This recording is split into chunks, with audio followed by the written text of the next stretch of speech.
travel in and out of West Palm Beach with any regularity, you may have seen it last month. 893 tiny flags stuck in the ground along Australian Avenue. They were standing up for victims of rape.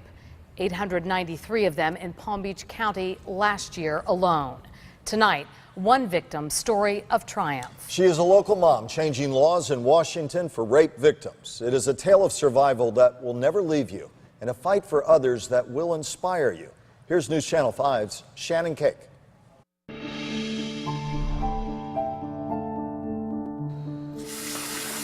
To see her in action, Julie Weil looks like an everyday mom. Her life story, though, is far more complicated. Her world as a busy mother of two shattered 11 years ago. It was completely devastating. It was very brutal. It's a story that's so alarming, even Washington lawmakers who agree on virtually nothing stop everything to listen. I'm a mom from Jupiter, and I was sitting down with, congressional staff in the Senate and in the House and trying to get people to understand, telling my story over and over and over again.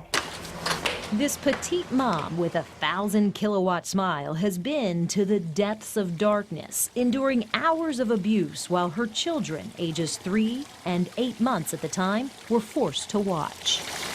He told you Yes. He was looking for a woman with children. With children, because it makes you the perfect hostage. No mother is going to leave her child under any circumstances for anything. Julie's torture began here. It was just after noon in October 2002. She pulled into her church parking lot with her son. Preschool was letting out for her daughter. So we were kind of dawdling out to our car. I buckled my son into his car seat.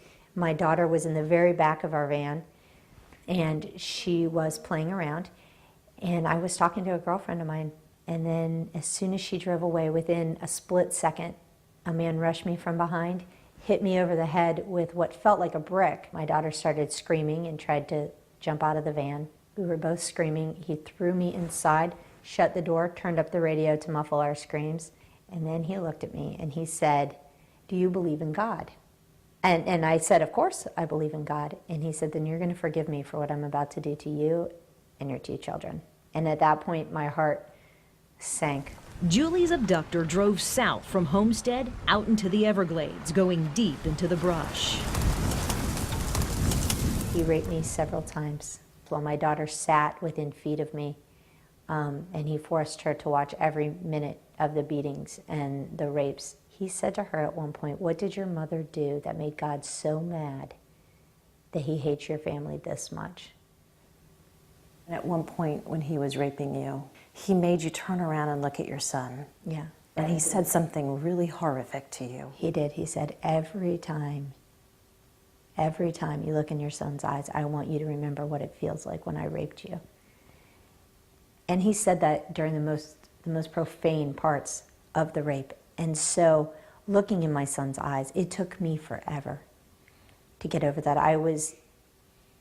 To take that kind of connection away from a mother and a son, that probably took me the longest to get over. When we come back, Julie's fight for survival comes to an end and her fight for change begins, but not before her abductor makes a shocking confession. "I've done this before. I just did this 10 days ago," he said to me.